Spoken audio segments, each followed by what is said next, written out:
हाय दोस्तों, welcome to our channel तैयारी नौकरी की। हमारे चैनल पे आपका बहुत बहुत स्वागत है। और आज हम फिर लेके आ गए हैं आपके लिए करंट अफेयर्स का सेशन। आज की देश विदेश की घटनाओं का जो संक्षिप्त विवरण है वो आपके लिए लेके आ गए हैं। और आज का टॉपिक बहुत स्पेशल है क्योंकि आज के टॉपिक के लास्ट में हमने जो डिस्कस किया है वो है भारत अफगानिस्तान संबंध का। तो बहुत इंपॉर्टेंट टॉपिक है, आज के डेट में ये काफी इंपॉर्टेंट है। भारत अफगानिस्तान संबंध और उससे पाकिस्तान को क्या प्रभाव पड़ रहा है, भारत को क्या प्रभाव पड़ रहा है, तो इसका जो है हमने डिटेल्स में जो है डिस्कशन किया हुआ है। तो आप वीडियो को पूरा जरूर देखिए और लास्ट में जो है इस टॉपिक को खास करके देखिए। तो ये टॉपिक आपको बहुत हेल्पफुल होने वाला है।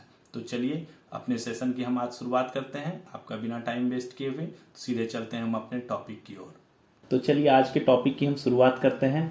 आज का जो हमारा पहला टॉपिक है वो बहुत ही इतिहास लिखने वाला टॉपिक जो है, जो हमारी भारत की महिला वनडे क्रिकेट टीम ने जो इतिहास रचा है उसके रिगार्डिंग। तो इसीलिए आज हमने शुरुआत ही ऐसे टॉपिक से की है जो कि हमारे लिए गर्व की बात है, हमारे भारत पूरे देश के लिए गौरव की बात है, जो हमारी महिला वनडे क्रिकेट टीम ने जो है विश्व कप जीता है। तो चलिए हम इसी से आज के टॉपिक की शुरुआत करते हैं। तो हमारा पहला जो है महिला वनडे क्रिकेट विश्व कप 2025। तो इसके बारे में हम देखते हैं क्या क्या महत्वपूर्ण घटनाएं हुई। 2 नवंबर 2025 को महिला वनडे क्रिकेट विश्व कप के फाइनल में भारतीय महिला क्रिकेट टीम ने दक्षिण अफ्रीका को कितने रनों से, 52 रनों से हराकर पहली बार ये खिताब अपने नाम कर लिया। फर्स्ट टाइम जो है अपने नाम पे ये खिताब कर लिया। ठीक है, ये 52 साल के महिला क्रिकेट के इतिहास में पहली बार जो है भारत जो है वो चैंपियन बन गई है। तो हम भारतीयों के लिए बहुत गर्व की बात है, हमें अपने महिला क्रिकेट टीम पर बहुत गर्व है जो उन्होंने ये ऐतिहासिक जीत हासिल करी है। यह मुकाबला कहाँ खेला गया? नवी मुंबई के DY पाटिल स्टेडियम में खेला गया। नवी मुंबई में जो DY पाटिल स्टेडियम है वहाँ पे खेला गया था। और जब पुरुष टीम जीती थी तो वो वानखेड़े स्टेडियम में वो मैच खेला गया था। और इन अपने टीम की कप्तान कौन थी? हरमनप्रीत कौर, ये भारत की कप्तान थी। ये कहाँ से हैं, बिलोंग करती हैं? ये पंजाब के मोगा से बिलोंग करती है। मोगा शहर है पंजाब में, डिस्ट्रिक्ट है, वहां से ये हरमनप्रीत कौर बिलोंग करती है। तो ये भारत की कप्तान थी। भारतीय महिला टीम 52 साल में पहली बार वनडे चैंपियन बनी। 52 साल के क्रिकेट इतिहास में, महिला क्रिकेट वनडे क्रिकेट इतिहास में अपनी भारतीय महिला टीम ने जो है पहली बार वनडे चैंपियन जीता है।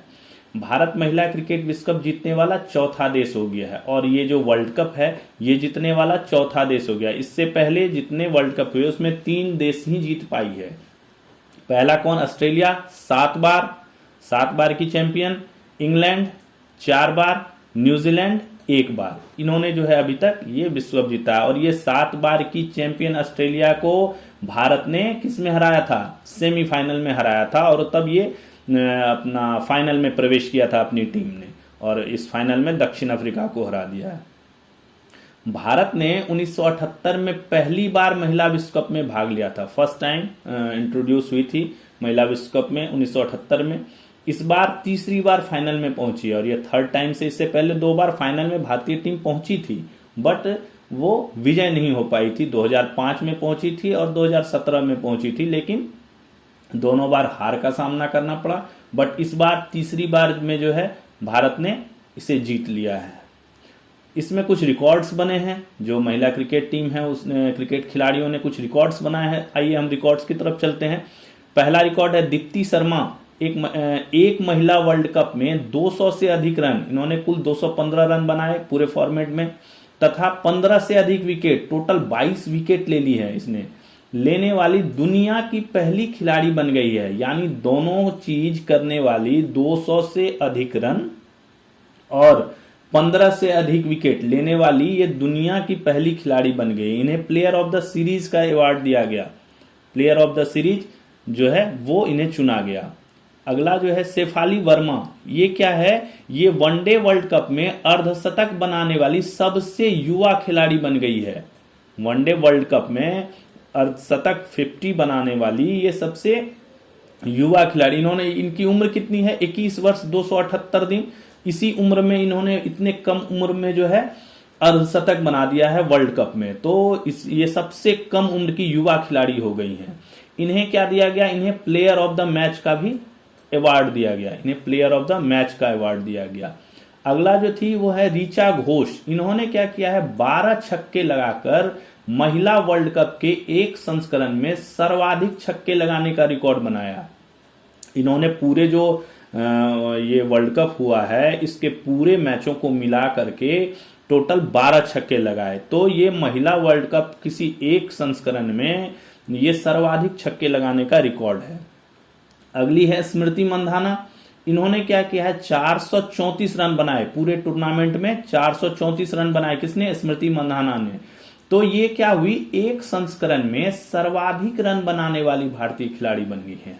यानी जो एक फॉर्मेट है वर्ल्ड कप का, जो फॉर्मेट है उस वर्ल्ड कप में सर्वाधिक रन बनाने वाली भारतीय खिलाड़ी बन गई है। और अगर हम विश्व के खिलाड़ियों की बात करें तो प्रथम स्थान पर कौन है, दक्षिण अफ्रीका की लॉरा वोलवार्ड। ये जो है विश्व के खिलाड़ियों की अगर हम बात करें, ये भारतीय खिलाड़ी है जो सबसे ज्यादा रन बनाई हैं। और अगर हम टोटल की बात करें, पूरे विश्व को मिला दें, तो दक्षिण अफ्रीका की लॉरा वोलवार्ड जो है वो सबसे ऊपर है। अगला जो है, भारतीय टीम विश्व कप फाइनल में सर्वोच्च स्कोर बनाने वाली दूसरी टीम हो गई है। यानी जो विश्व कप का फाइनल मैच हुआ है उसमें सबसे ज्यादा स्कोर करने वाली दूसरी टीम हो गई है। पहले स्थान पर है ऑस्ट्रेलिया। ऑस्ट्रेलिया सबसे ज्यादा रन बनाई है, 356 रन बनाए हैं। और भारत ने कितना बनाया, 298 रन। यानी सेकेंड नंबर पे है सर्वोच्च स्कोर में, टॉप स्कोर में। पहले पे ऑस्ट्रेलिया, दूसरे पे 298। किसमें, विश्व कप फाइनल में। इस प्रकार अब तक भारत के द्वारा जीते गए विश्व कप कौन कौन से हो गए। भारत ने, अगर हम पुरुष टीम और महिला टीम को मिला दें तो भारत ने कौन कौन से वर्ल्ड कप जीते हैं। 1983 में कपिल देव की कप्तानी भारत ने अपना पहला वनडे वर्ल्ड कप जीता था, कपिल देव कप्तान थे। उसके बाद आया 2007 में MS धोनी, महेंद्र सिंह धोनी की कप्तानी में क्या हुआ, T20 विश्व कप जीत गया भारत। उसके बाद फिर 2011 में क्या हुआ, MS धोनी, महेंद्र सिंह धोनी की कप्तानी में फिर क्या हुआ, वनडे वर्ल्ड कप जीत गया, यहीं पे मुंबई में ही वानखेड़े स्टेडियम में। और अगला जो है 2024 में क्या हुआ, रोहित शर्मा की कप्तानी में फिर T20 विश्व कप जीत गया। और इसके बाद ये अभी वाला जो है, अभी भारतीय महिला क्रिकेट टीम ने जो है ये विश्व कप जीता है। तो ये सारे वो टूर्नामेंट हैं जिसमें भारत ने वर्ल्ड कप जीत लिया है। इसमें काफी ज्यादा प्राइज राशि भी काफी है, 40 करोड़ के आसपास जो है विनर टीम को दिया गया। उसके अलावा BCCI ने भी काफी इनाम की घोषणा की है और स्टेट्स के तरफ से भी खिलाड़ियों को काफी इनाम की रकम की घोषणा की गई है। तो ये काफी गर्व की बात है, ऐतिहासिक जीत है हमारे भारत की। और इस जीत के पे सभी भारतीयों को गर्व है हमारी अपनी महिला क्रिकेट टीम पे।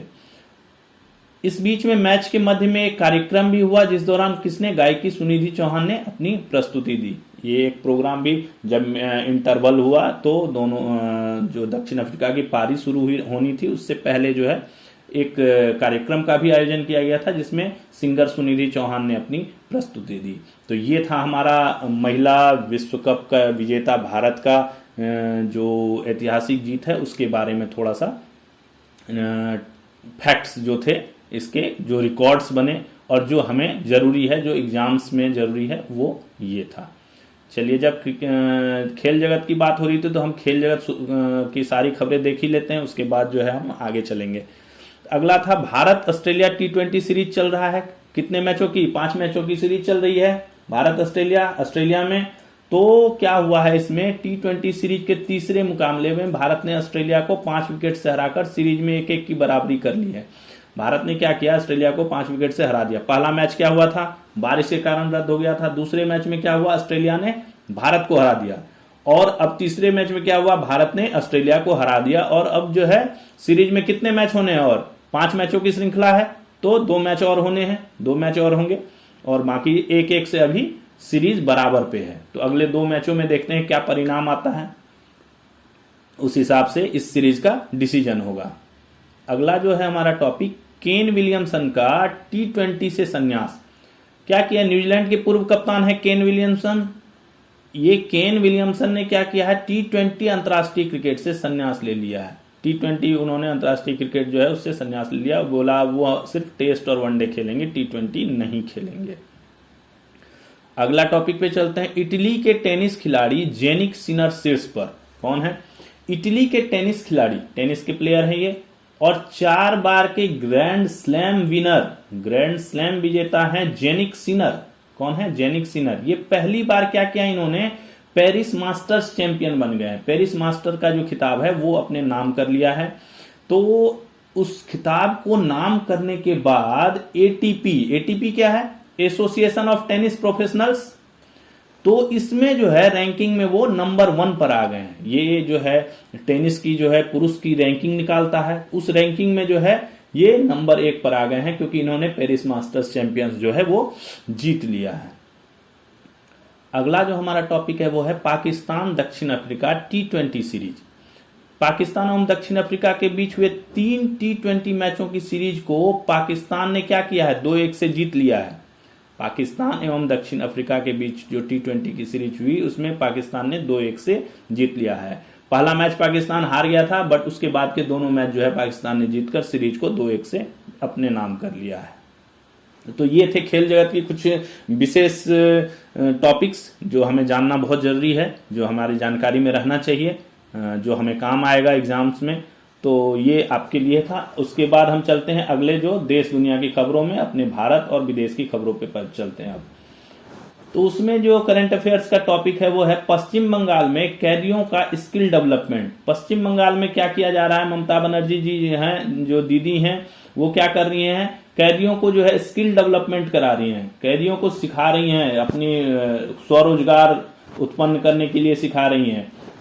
ऐसी उनके प्रशिक्षण दिया जा रहा है, काउंसलिंग की जा रही है, जिससे क्या होगा वो खुद अपना कोई रोजगार करें, और जब वो जेल से रिहा हो जाएं तो बाहर जाके भी वो अपने पैरों पर खड़ा हो सकें, उन्हें किसी के सहारे की जरूरत ना पड़े और वो स्वरोजगार उत्पन्न कर सकें। तो इसके लिए क्या हुआ है देखते हैं।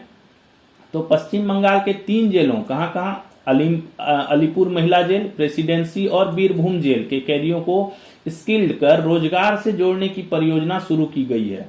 यह कोशिश किसके द्वारा की गई, राज्य सरकार यानी कौन, पश्चिम बंगाल सरकार के साथ मिलकर कौन कर रहा है, जंगल महल उद्योग। ये एक एनजीओ है, ठीक है, ये एक एनजीओ है, नाम के एक एनजीओ ने की है, ये एनजीओ है, गैर सरकारी संस्थान है। तो इससे मिलकर राज्य सरकार जो है ये काम, ये परियोजना शुरू की है।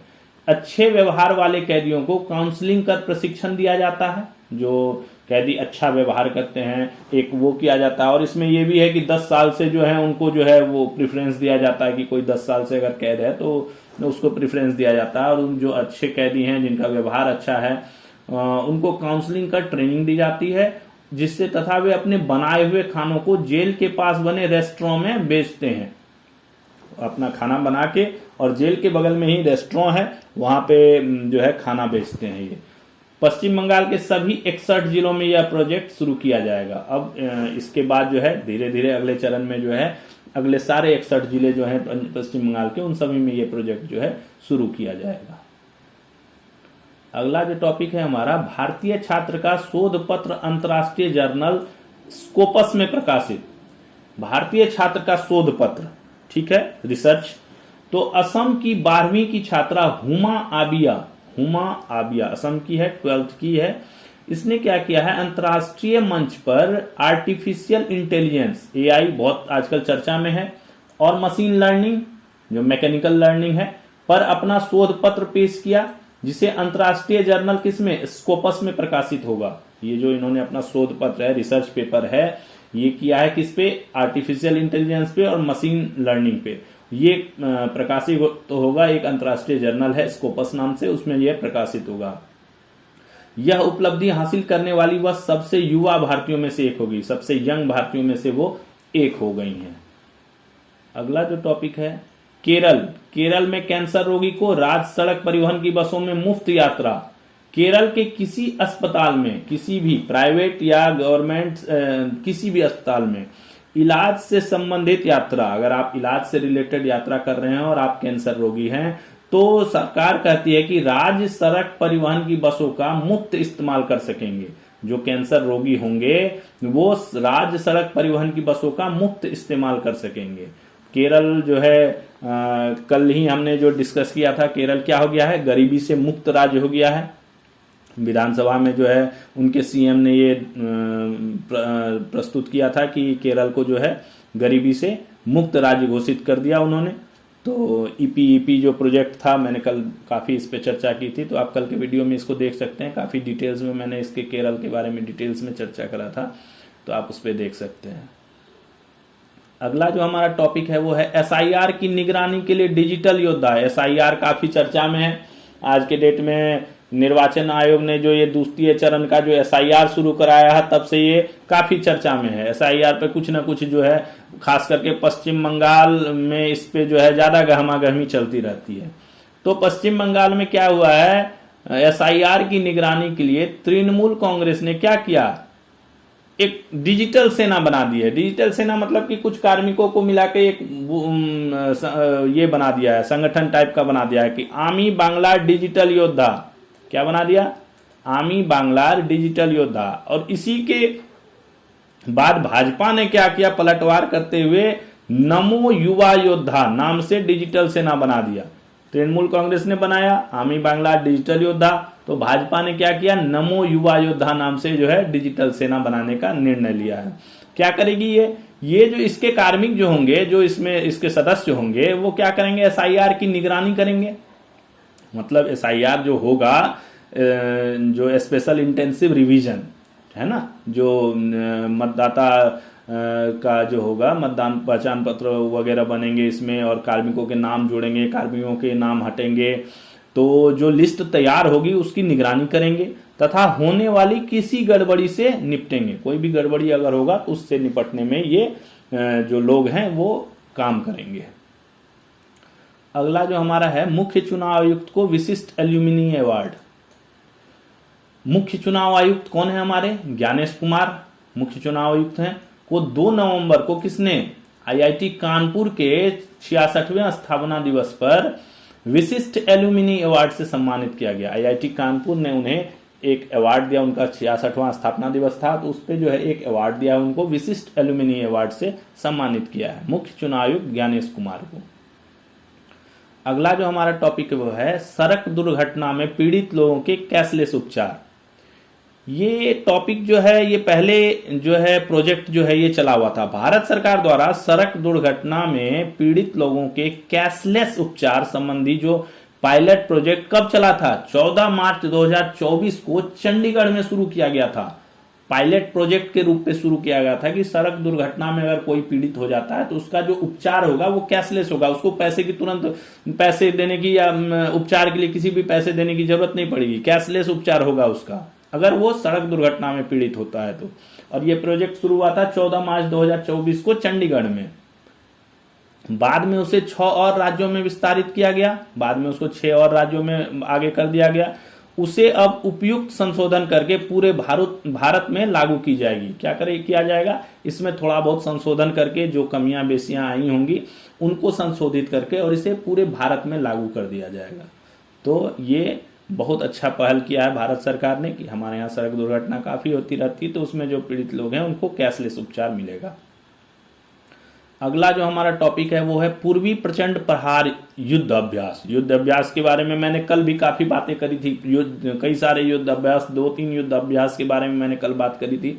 तो आज फिर एक युद्ध अभ्यास है। क्या है, भारत की तीनों सेनाएं, कौन कौन, आर्मी नेवी एयरफोर्स है ना, आर्मी नेवी एयरफोर्स 3 सेनाएं हैं अपनी।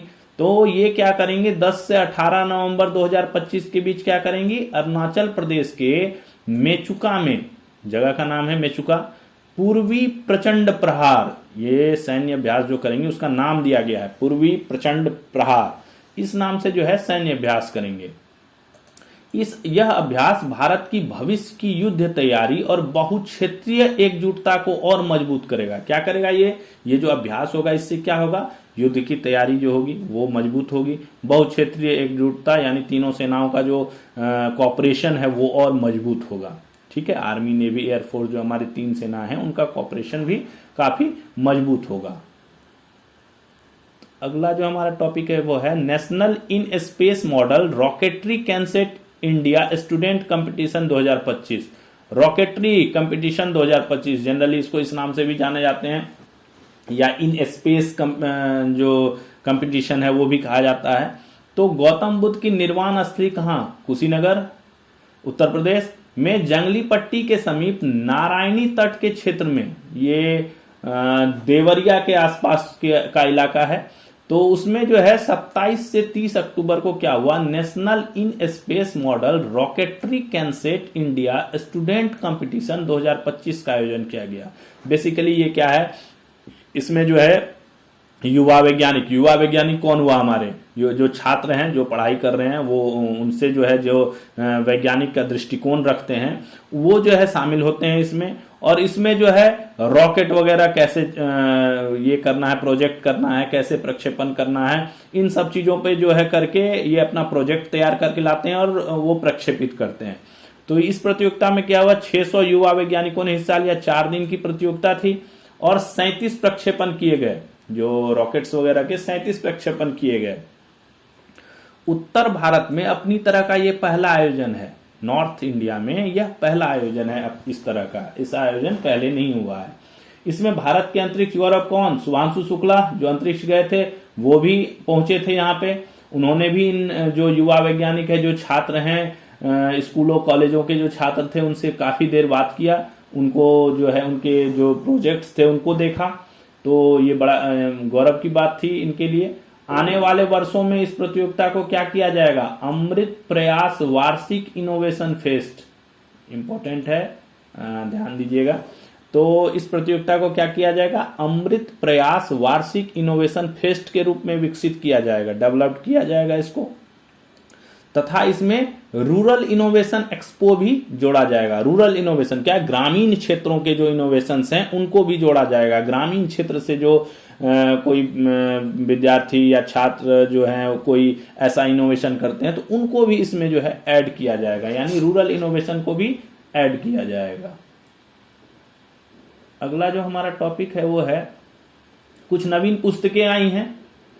तो कौन कौन सी हुई हैं, गीतों में गीता, गीता का ये काव्यात्मक अनुवाद है, यानी कविता के फॉर्म में है, गीतों में गीता। इसको किसने लिखा है, पुनीत ओझा ने। ध्यान रखिएगा, क्योंकि जो पुस्तक लेखक और जो रचना होती है वो जो है उससे काफी क्वेश्चन आते हैं कि इस पुस्तक के रचनाकार कौन है, इस पुस्तक के लेखक कौन है। तो इससे भी काफी क्वेश्चन जो है एग्जाम्स में आते हैं। तो इसको ध्यान रखने की चीज है कि ये गीतों में गीता का काव्यात्मक अनुवाद है, इसको पुनीत ओझा ने लिखा है। अगला है मेरे आसान झूठ, कवि कौन, कवि द्वारिका उनियाल। मेरे आसान झूठ, कवि द्वारिका उनियाल। हिंदी भाषा की संघर्ष यात्रा और हिंदू इतर रचनाकार, एक ये भी किताब आई है, हिंदी भाषा की संघर्ष यात्रा और हिंदू इतर रचनाकार। इसको लिखा है डॉक्टर संध्या सिलावट ने। तो ये 3 किताबें थी जो अभी लिखी गई हैं, तो इनको ध्यान रखना है। तो अगला जो हमारा टॉपिक है वो है प्रतिष्ठित साहित्यकार रामदरस मिश्र का निधन हो गया है। ये साहित्यकार थे, कवि थे, साहित्यकार थे और उपन्यासकार थे, काफी प्रसिद्ध थे लोग। ये इनको पद्मश्री का अवार्ड भी मिल रखा है, काफी सम्मान इनको मिल रखा है। पद्मश्री हो गया, साहित्य अकादमी हो गया, सरस्वती सम्मान हो गया, भारत भारती हो गया, व्यास सम्मान हो गया, जो भी जश्न अदब सम्मान हो गया, हिंदी अकादमी का सलाहकार सम्मान हो गया, ये सारे सम्मान जो है इनको मिल रखा था। तो इतने प्रतिष्ठित कवि थे, ये साहित्यकार थे, उपन्यासकार थे और आत्मकथा लेखन करते थे और संस्मरण लिखते थे, आलोचना लिखते थे। तो ये इनका जो है 31 अक्टूबर 2025 को क्या हो गया, निधन हो गया है। 31 अक्टूबर 2025, ये 1924 के आसपास इनका जन्म था, यानी 100 साल से ऊपर ये जो है 101 साल लगभग जो है इनका जीवन जो है वो हुआ। इनकी कुछ प्रसिद्ध कृतियां निम्न। आत्मकथा के में इन्होंने लिखा, क्या क्या लिखा, सहचर है समय, किताब का नाम है, जो आत्मकथा लिखी इन्होंने। यात्रा अनुभवों में तना हुआ इंद्रधनुष, भोर का सपना, घर से घर तक, देश यात्रा, पड़ोस की खुशबू, ये सारे जो हैं इन्होंने आत्मकथा लिखी थी। इन्होंने 6 संस्मरण पुस्तकें भी लिखी, संस्मरण पुस्तकें भी लिखी, जो बहुत काफी फेमस हुई।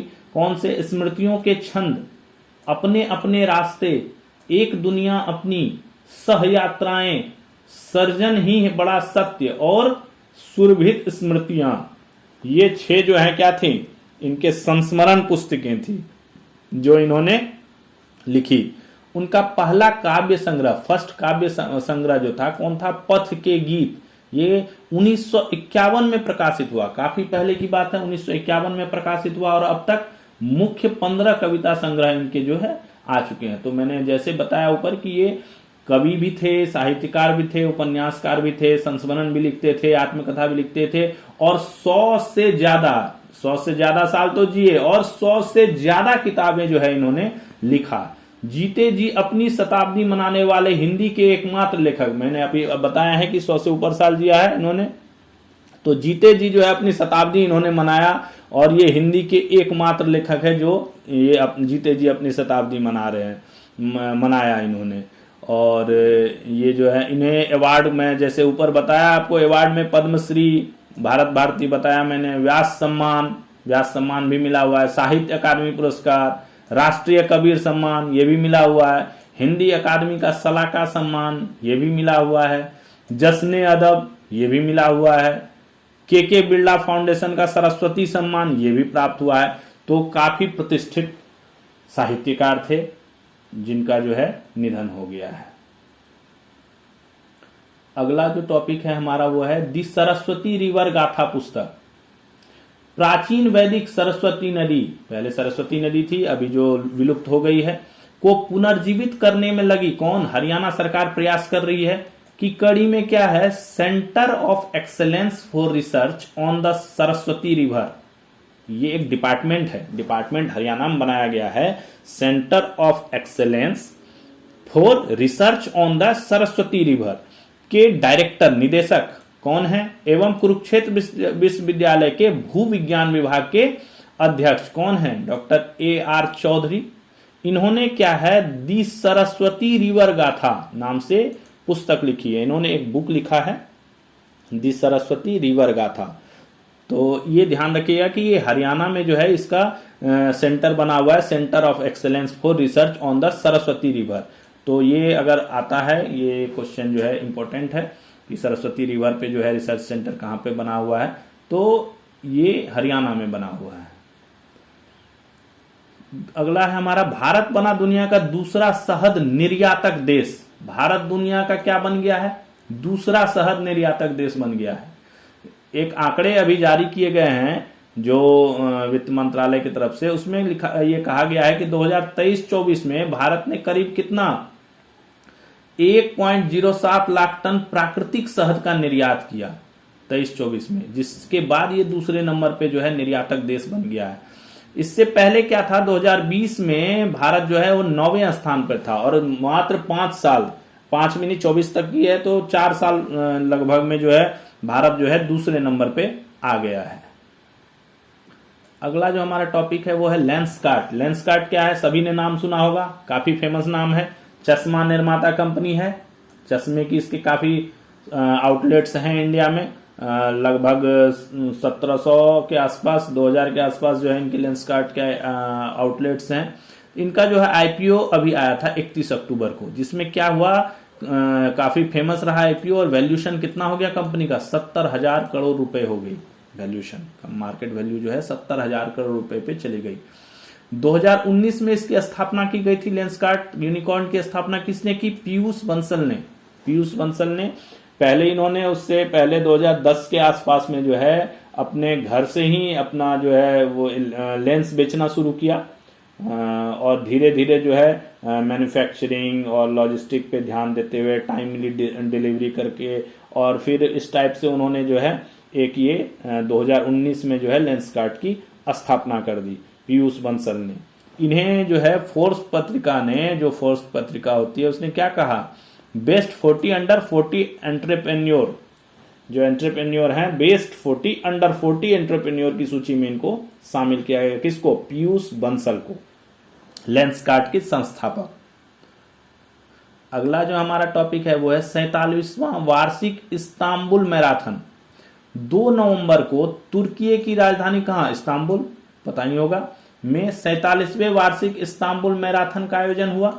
47th वार्षिक एनुअल इस्तांबुल मैराथन का आयोजन हुआ, जिसमें क्या हुआ, 30,000 से अधिक धावकों ने भाग लिया, 30,000 रनर्स थे इसमें। इस मैराथन की अनोखी विशेषता क्या है, क्यों ये फेमस है?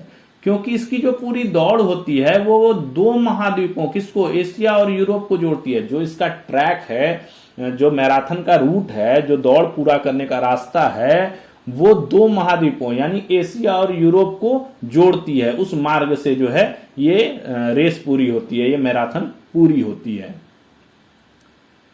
अगला हमारा जो टॉपिक है वो है क्या है, खबरोस्क परमाणु पनडुब्बी।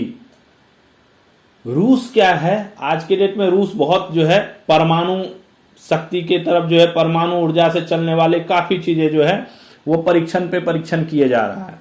तो अभी 1, 2, 3 दिन पहले की बात है, परमाणु ऊर्जा से चलने वाला उसने क्या बना दिया था, बुरेविस्टिक नाम का क्रूज मिसाइल बनाया था। हमने इस पे काफी डिस्कस भी किया हुआ है। और इसी शक्ति से चलने वाला क्या बनाया था, परमाणु ऊर्जा से ही चलने वाला, अभी 2 दिन पहले क्या किया था, अंडर वाटर ड्रोन लॉन्च कर दिया था, अंडर वाटर ड्रोन।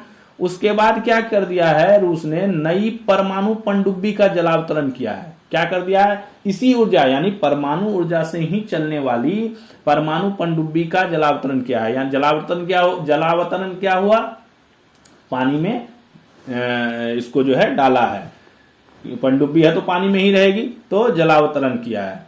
इसका नाम क्या रखा गया है, खबरोस्क। क्या नाम रखा गया है, खबरोस्क, याद रखिएगा, खबरोस्क। यह परमाणु ऊर्जा से संचालित मिसाइल क्रूजर है, ठीक है। इसे रूस के कहां पे जलावतरण किया गया, सेमवास शिपयार्ड में। ये जो है सेमवास शिपयार्ड रूस में है, इसमें जो है इसको जलावतरण किया गया। इसी शिपयार्ड में, इस शिपयार्ड क्यों फेमस है कि इसी शिपयार्ड में भारत के विमानवाहक पोत कौन था, INS विक्रमादित्य का नवीकरण यहीं पे किया गया था, ठीक है। रिनोवेशन जो है वो यहीं पे किया गया था। यह पनडुब्बी क्या है, पोसाइडन परमाणु ड्रोन से लेस है, जो अभी कुछ दिन पहले चर्चा में था, लॉन्च किया था परमाणु ऊर्जा वाला, परमाणु ड्रोन से ये पोसाइडन था, इससे लेस है। पोसाइडन को क्या कहते हैं, डूम्सडे मिसाइल, प्रलंकारिणी मिसाइल। ये क्या है, पानी के अंदर भी काफी दूर तक जो है दुश्मन को नष्ट करने की क्षमता रखता है, जो रूस का है। तो इससे लेस होगा ये जो खबरोस्क होगा ये पनडुब्बी, इसमें पोसाइडन परमाणु ड्रोन से ये लेस होगा, क्योंकि यह तटीय देशों को पूरी तरह नष्ट करने में सक्षम है, हमने बताया ही था। अगला जो हमारा टॉपिक है, हाँ, अगला हमारा टॉपिक जो मैंने शुरू में बताया था, सेशन के शुरुआत में मैंने बताया था कि आज हम चर्चा करेंगे भारत अफगानिस्तान संबंध पर। किस पे, भारत अफगानिस्तान संबंध पर। तो उसका डिटेल्स में चलिए अब हम, ये हमारा लास्ट ही टॉपिक है, तो इसको आप ध्यान से देखिए। भारत अफगानिस्तान संबंध बहुत इंपॉर्टेंट टॉपिक है।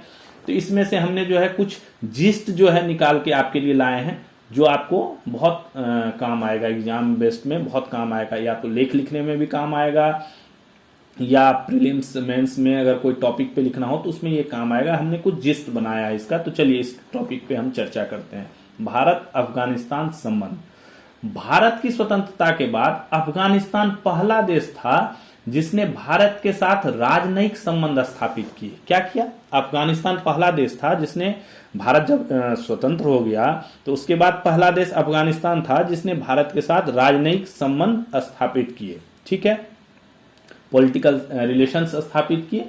दोनों देशों ने क्या किया, 1950 में भारत अफगान मित्रता संधि, 1950 में ही भारत अफगान मित्रता संधि, जिस साल हमारा संविधान लागू हुआ उसी साल भारत अफगान मित्रता संधि पर हस्ताक्षर किए, जिसके तहत क्या हुआ, व्यापार और लोगों के बीच संपर्क बढ़ाने की दिशा में काम किए गए। जो संधि हुई भारत और अफगान की मित्रता संधि, तो उसके तहत क्या हुआ, व्यापार और लोगों के बीच संपर्क बढ़ाने की दिशा में काफी काम किया गया। इसके तहत क्या हुआ, फिर भारत ने क्या किया, काबुल में अपना दूतावास खोल दिया। काबुल में, अफगानिस्तान के जो काबुल है उसमें अपना दूतावास खोल दिया। काबुल विश्वविद्यालय के साथ काफी शैक्षणिक कार्यक्रम शुरू कर दिए। जो काबुल विश्वविद्यालय है उसके साथ काफी शैक्षणिक कार्यक्रम शुरू किए भारत ने। सदी के छठे एवं सातवें दशक में क्या हुआ, भारत ने अफगानिस्तान को एक स्वतंत्र राष्ट्र के रूप में मान्यता दी। भारत ने अफगानिस्तान को एक इंडिपेंडेंट राष्ट्र के रूप में मान्यता दे दी और किसी भी बाहरी हस्तक्षेप का विरोध किया। किसी भी बाहरी हस्तक्षेप का विरोध किया। अगर कोई उस पर बाहरी हस्तक्षेप करता था अफगानिस्तान पे तो उसका जो है भारत ने विरोध किया। उसी समय अफगानिस्तान भारत के गुटनिरपेक्ष आंदोलन का भी समर्थक रहा। जो भारत में गुटनिरपेक्ष आंदोलन चल रहा था उसी समय अफगानिस्तान ने इसका भी समर्थन किया। 1979 में 7वें दशक के बाद की बात है, 1979 में सोवियत संघ के अफगानिस्तान पर आक्रमण में भारत ने संतुलित रुख अपनाया। क्या किया? सोवियत संघ ने अफगानिस्तान पर आक्रमण किया। उन दोनों के बीच जो डिस्कशन हुआ था उसके बाद जो है सोवियत संघ ने अफगानिस्तान पर आक्रमण कर दिया। तो उसमें भारत ने क्या किया? संतुलित रुख अपनाया। भारत ने किसी का पक्ष नहीं लिया। भारत ने जो है इसमें क्या नाम है, मानवीय सहायता तो दी, यानी जो युद्ध हुआ, हमला हुआ, उसमें जो नुकसान हुआ, उसमें लोग जो हताहत हुए उनको सहायता दी। किस तरह से सहायता दी? जैसे मेडिसिन वगैरह या मैन पावर की जरूरत थी तो वो सहायता दी। परंतु क्या किया? आंतरिक राजनीति में दखल नहीं दी। जो इंटरनल पॉलिटिक्स था अफगानिस्तान का उसमें जो है इंटरफेयर नहीं किया। ना तो सोवियत संघ को कुछ कहा और ना अफगानिस्तान के साथ कोई इंटरनल पॉलिटिक्स में उसने दखल अंदाजी करी। तो भारत का जो है स्टेबल रवैया रहा, मतलब ना इधर ना उधर। 1990 के दशक में क्या हुआ? जब पाकिस्तान समर्थित तालिबान ने अफगानिस्तान पर नियंत्रण स्थापित किया तो भारत को सुरक्षा और स्थिरता पर खतरा महसूस हुआ। सही बात है, क्योंकि दोनों देश एक उससे जुड़े हुए थे, संधि से भी जुड़े हुए थे और काफी दोनों में अच्छा रिलेशन था। तो जब 1990 के दशक में पाकिस्तान समर्थित तालिबान ने क्या किया? अफगानिस्तान पर नियंत्रण कर लिया, कंट्रोल कर लिया, तो भारत को क्या हुआ? भारत को अपना सिक्योरिटी, सुरक्षा और स्थिरता पर खतरा महसूस होने लगा कि अगर ऐसा हुआ तो हमारे भारत के ऊपर खतरा होगा। क्योंकि तालिबान क्या था? पाकिस्तान से जुड़ा हुआ, पाकिस्तान समर्थित था और पाकिस्तान से हमारी सीमाएं लगती हैं और पाकिस्तान हमेशा कुछ ना कुछ करते रहता है, तो उससे हमारे सुरक्षा और स्थिरता पर काफी खतरा महसूस हुआ। भारत ने तालिबान सरकार को मान्यता नहीं दी, तो भारत ने एक स्ट्रिक्ट कदम उठाया और जो तालिबान सरकार थी वहां की उसको मान्यता नहीं दी। और उस समय किसको सपोर्ट कर दिया? Northern alliance. नॉर्दर्न अलायंस को समर्थन किया। जो कौन था? तालिबान विरोधी गुट था। एक तालिबान विरोधी गुट था अफगानिस्तान में, उसको जो है भारत ने नॉर्दर्न अलायंस नाम से उसको भारत ने सपोर्ट कर दिया और तालिबान को मान्यता नहीं दी। 2001 में अमेरिका के नेतृत्व में तालिबान शासन के पतन के बाद अफगानिस्तान में नई सरकार बनी। जब 2001 में अमेरिका के नेतृत्व में तालिबान शासन को जब खत्म कर दिया गया तो अफगानिस्तान में नई सरकार बनी। इस दौरान क्या हुआ? भारत और अफगानिस्तान के रिश्ते काफी मजबूत हुए। तो इस दौरान अफगानिस्तान को $3 अरब की सहायता, $3 अरब की सहायता, जिसमें क्या क्या था? अस्पताल, स्कूल, सांसद भवन और 42 मेगावाट क्षमता वाला सलमा बांध जैसी परियोजनाएं शामिल है। ये सलमा बांध परियोजना काफी फेमस है, कई बार एग्जाम्स में आता है ये सलमा बांध परियोजना। ये अफगानिस्तान की परियोजना है। तो इसमें भारत ने सपोर्ट करते हुए जो है कितना? $3 अरब की सहायता दी। अस्पताल बनवाए, स्कूल्स खोले, संसद भवन बनवाया, 42 मेगावाट क्षमता वाला सलमा बांध जैसी परियोजना बनवाई और इससे भी क्या 500 से अधिक परियोजनाएं लागू की। भारत ने क्या किया? 500 से अधिक परियोजनाएं वहां पे लागू की जो अफगानिस्तान के सभी 34 प्रांतों में फैली थी। जो अफगानिस्तान के 34 प्रांत हैं उन सभी में ये जो है फैला हुआ था। इतना जो है भारत ने अफगानिस्तान के लिए काम किया। और क्या किया भारत ने? भारत ने अफगानिस्तान में 218 किलोमीटर लंबे जरांज देलेराम हाईवे, ध्यान रखिएगा ये बहुत इंपॉर्टेंट है, भारत ने अफगानिस्तान में 218 किलोमीटर लंबा जो है जरांज देलेराम हाईवे का निर्माण किया। ठीक है, ये आता है कभी कभी क्वेश्चन में। तो उसके बाद क्या हुआ? भारत ने अफगान छात्रों को क्या किया? उच्च शिक्षा के लिए छात्रवृत्ति दी। साथ साथ क्या हुआ? उनके जो फोर्सेस थे उनको प्रशिक्षण में भी सहयोग किया। उनके प्रशिक्षण हमारे यहाँ होने लगे। ट्रेनिंग्स जो उनके फोर्सेस की थी वो भी हमने करवाई, उसमें भी हमने सहयोग किया। भारत जो है स्टूडेंट्स को भी वो देने लगा, स्कॉलरशिप देने लगा हायर एजुकेशन के लिए। तो इसने भारत ने काफी अफगानिस्तान का सहयोग किया। उसके बाद क्या हुआ, 2020 में भारत के द्वारा high impact community development projects, एक प्रोजेक्ट चलाया गया, high impact community development projects. इसके तहत क्या हुआ कि 592 करोड़ की मदद देने की घोषणा की गई। भारत ने अफगानिस्तान को 592 करोड़ मदद देने की घोषणा की। 2021 में अमेरिकी सेना की वापसी के बाद जब तालिबान ने फिर सत्ता संभाली तो भारत ने सतर्क रुख अपनाते हुए अपने राजनयिक स्टाफ को अस्थायी रूप से वापस बुला लिया।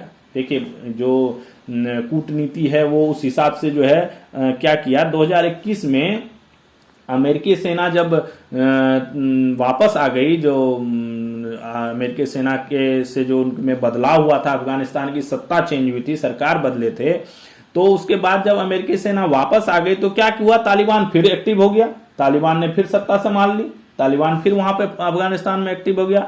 तो भारत ने क्या किया, सतर्क रुख अपनाते हुए जो है क्या किया, अपने राजनयिक जो राजदूत होते हैं और स्टाफ्स को क्या है अस्थायी रूप से वापस बुला लिया। परमानेंटली क्लोज नहीं किया, लेकिन उनको टेम्पोरली जो है बुला लिया, परंतु मानवीय सहायता जो है वो जारी रखी, बट ह्यूमैनिटी जो है वो कंटिन्यू रहा।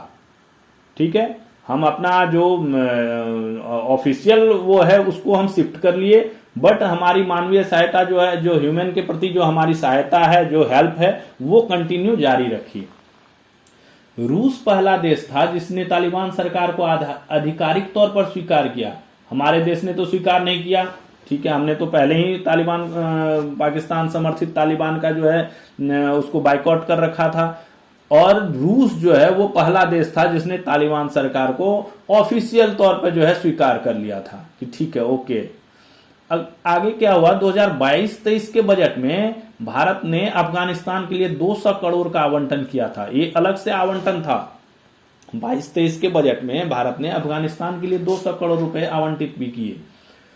अब क्या है, हाल के वर्षों में भारत ने अफगानिस्तान के काबुल में अपने तकनीकी मिशन को फिर शुरू किया है। अभी क्या हुआ है कि जो अपने स्टाफ्स और राजनयिक वापस बुला लिए थे, उसके बाद अभी क्या किया, वहां एक तकनीकी मिशन नाम से फिर अपना जो है काम जो है भारत ने शुरू किया है, ताकि सीमित स्तर पर संपर्क बनाए रखा जा सके। क्या हो कि लिमिटेड लेवल पे जो है कम्युनिकेशन बना रहे, हमें भी जानकारी हो कि क्या हो रहा है, उन्हें भी, उनसे हमारा कांटेक्ट भी बना रहे, क्योंकि हमारा काफी प्रोजेक्ट, भारत ने काफी पैसे वहां लगाए हुए हैं, काफी परियोजनाएं वहां पे चल रखी हैं, काफी हेल्प किया है भारत ने, ह्यूमैनिटी को अस्पताल, स्वास्थ्य सेवा में काफी सुधार करवाया है वहां पे।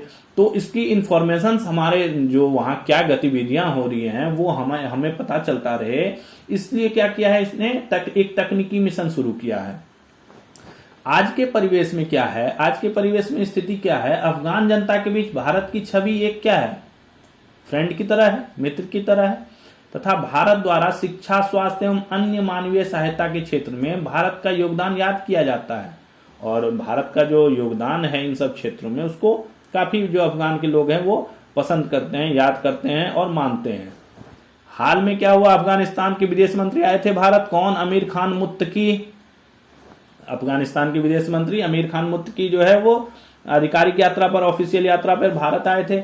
भारत ने उनकी यात्रा के दौरान अपने तकनीकी मिशन को दूतावास दर्जा देने की घोषणा की। तो ये जो यात्रा हुई, इसमें जब डिस्कशन हुआ तो भारत ने बोला कि ठीक है, हमारा जो टेक्निकल मिशन वहां पे चल रहा है उसको ही हम जो है दूतावास का दर्जा दे देंगे और उसी को हम दूतावास मानेंगे। तथा अफगानिस्तान ने क्या कहा, अफगानिस्तान का वह भारत के साथ संबंधों को और मजबूत करेगा। क्या करेगा, भारत के साथ जो संबंध है, रिलेशन है, उनको और मजबूत करेगा। अफगानिस्तान ने क्या किया, पाकिस्तान आतंकवादियों द्वारा किए गए पहलगाम हमले की कठोर निंदा की। अफगानिस्तान ने जो है पाकिस्तान जो आतंकवादियों द्वारा जो हमारे भारत में पहलगाम में हमले किए गए थे, जिसमें टूरिस्ट को जो है मारा गया था, तो उस हमले की कठोर निंदा की। तो इससे क्या हुआ, पाकिस्तान जो है वो बौखला गया है, पाकिस्तान की जो है वो परेशानी बढ़ गई है। तालिबान सरकार के भारत के साथ बेहतर संबंध की दिशा में प्रयास किए जाने से पाकिस्तान की परेशानी बढ़ गई है। जो पाकिस्तान जो है वो ये सोच रहा है कि अफगानिस्तान तो भारत की तरफ झुका हुआ है, तो इससे तो उसकी परेशानी बढ़ रही है, क्योंकि वो नहीं चाहता कि अफगानिस्तान भारत की तरफ जुड़े। अफगानिस्तान और पाकिस्तान के बीच संबंध काफी तनावपूर्ण हो गए हैं। आप देख ही रहे होंगे, न्यूज में देख रहे होंगे, हर दिन अफगानिस्तान और पाकिस्तान के बीच सीमा पर विवाद चलते ही रहता है, सीमा पर टकराव होती ही रहती है, कभी ये हमला होता है, कभी वो हमला होता है, तो इनमें टेंस बना हुआ ही है, संबंध काफी तनावपूर्ण हो गया है। पाकिस्तान परेशान है कि भारत की तरफ, भारत और अफगानिस्तान के संबंध इतने मजबूत कैसे हो रहे हैं, इसको मजबूत ना होने दिया जाए, इस पे भी वो एक्टिव हो रहा है। इस मामले पर क्या है, भारत की विदेश नीति में क्या है, यथार्थवाद सब स्पष्ट रूप से प्रदर्शित होता है। क्या है यथार्थवाद? तो विदेश नीति में यथार्थवाद का सिद्धांत क्या कहता है? यथार्थवाद का सिद्धांत कहता है कि राजनीति का मूल्य स्वभाव क्या है? अराजक है। ध्यान दीजिए, यथार्थवाद का सिद्धांत क्या कहता है? राजनीति का मूल स्वभाव जो है वो अराजक है, जहां कोई सर्वोच्च प्राधिकरण नहीं होता, कोई भी सर्वोच्च प्राधिकरण नहीं होता, और ऐसी दशा में प्रत्येक राज्य अपने अस्तित्व, सुरक्षा, शक्ति को सर्वोच्च प्राथमिकता देता है। क्या मतलब हुआ? राजनीति का जो मूल स्वभाव है, जो मूल उसका है, वो अराजकता है। अराजकता तो होगा ही, जहां कोई सर्वोच्च प्राधिकरण नहीं है, कोई भी हाईएस्ट अथॉरिटी नहीं होती है। ऐसी दशा में क्या हुआ? प्रत्येक राज्य, हर स्टेट को क्या है? अपना अस्तित्व बचाना है, सिक्योरिटी करना है, जो पावर है उसको बचाना है, इसको जो है ये प्राइमरी मानता है, इसको जो है प्राइमरी सर्वोच्चता देता है, टॉप प्रायोरिटी पे रखता है। तो ये हमारा जो था भारत अफगानिस्तान संबंध पे एक जिस्ट बना के हमने जो है आपको समझाया कि आज के डेट में भारत का अफगानिस्तान से क्या संबंध है और उस संबंध का पाकिस्तान पर क्या असर हो रहा है। तो आज के डेट में आपको पता चल ही गया होगा कि भारत अफगान संबंधों को मजबूत बनाया जा रहा है। अफगानिस्तान जो है वो चाहता है कि भारत से संबंध मजबूत हो। भारत भी अपनी परियोजनाएं जो वहां चल रही हैं उसको कंटिन्यू रखना चाहता है, दूतावास खोलना चाह रहा है और वहां और निवेश करना चाह रहा है, व्यापार बढ़ाना चाह रहा है।